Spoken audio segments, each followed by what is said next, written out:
Je voudrais inviter la beauté à entrer par la fenêtre et l'inspiration à sortir, comme en use Sylvain Tesson. En ce moment, on ouvre et on referme peu sa porte d'entrée. On reste chez soi. Alors j'ouvre ma fenêtre et je laisse entrer un peu de poésie qui file là. Ouvrir une fenêtre, c'est comme ouvrir une parenthèse. On y glisse parfois des choses intimes. On précise, on ajuste, on digresse, on s'échappe, on s'évade, on s'informe, on satisfait notre curiosité et on revient à nous. Les fenêtres sont un pont merveilleux vers dehors. Je peux choisir de m'y aventurer ou non. Et selon mes humeurs, je décide de franchir le cap. Je peux faire exister de tant de manières le monde qui s'y promène, la vie qui s'y joue, le temps qui s'y arrête. Je peux me contenter d'observer ce qui s'y passe comme une promenade légère où mon esprit divague et vogue, balancé par la brise légère. Je peux décider d'étirer ce moment. Je deviens maître du temps. Quand je veux revenir à moi, il suffit de fermer la fenêtre. Je peux espionner, guetter, fantasmer. Les autres, à leur fenêtre, jouent comme moi avec elles. Ils décident de ce qu'ils me livrent ou non. Et cette ouverture devient un instrument de communication fascinant, un trait d'union entre nous. Pourquoi baisser les persiennes ou tirer les rideaux ? Pour se protéger du soleil, préserver son intimité, cacher un secret, dissimuler une pudeur, échapper au regard, planquer un acte crapuleux. Quand d'autres se pavanent, lèvent le voile sur leur intimité. Certains s'invitent chez vous, sautent à pieds joints dans votre salon sans complexe pour vous voir serrer les fessiers, faire 3 laborieuses séries d'abdos. Ils deviennent alors témoins d'une promesse que je fais à mon corps, un voyeur improvisé de ma paresse matinale. Ils me volent le secret de la recette familiale du gâteau au chocolat façon Fernande. D'autres encore s'étalent, s'ouvrent comme des pétales au soleil. Et le soleil rampe par toutes les fenêtres, même les plus petites. Voilà une activité passionnante quand on ne peut plus sortir. Prendre le soleil, flirter avec lui, faire le plein de beaux jours en cas de tempête et de cafard.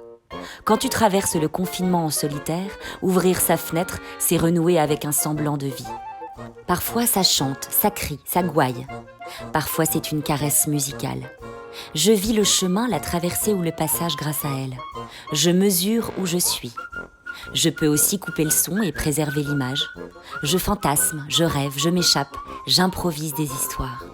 Je crée du sur-mesure en quelque sorte, avec l'aperçu de ce qui se passe sous mes yeux, les gestes des gens, leurs expressions, les personnages deviennent les acteurs dont je crée le dialogue, dont je rêve l'échange. Je fais parler les gens avec mes mots à moi et je leur invente une vie. La fenêtre révèle le naturel, et si on lui ferme la porte au nez, disait La Fontaine, il revient par la fenêtre.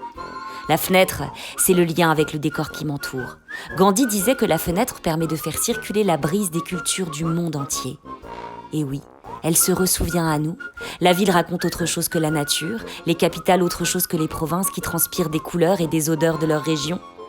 Dans Paris s'essouffle Notre-Dame et claque le pavé.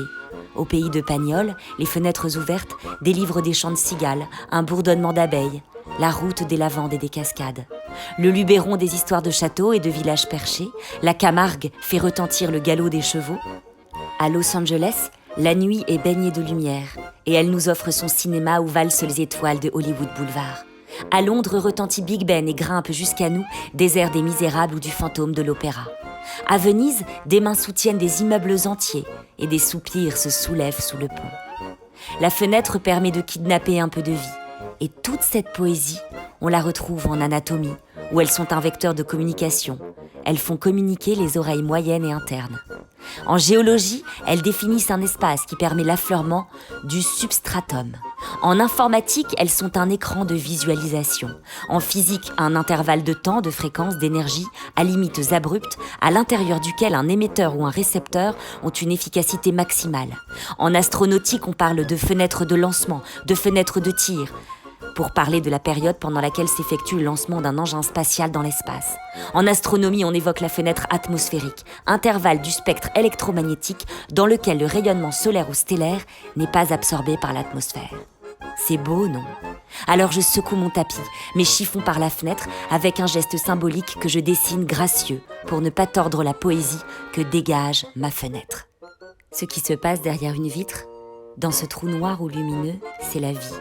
Et quand je la referme, je me suis rapprochée de moi à travers les autres, des autres à travers moi. Je peux dormir tranquille. Je suis une pudique de la fenêtre, une timide, je l'apprivoise.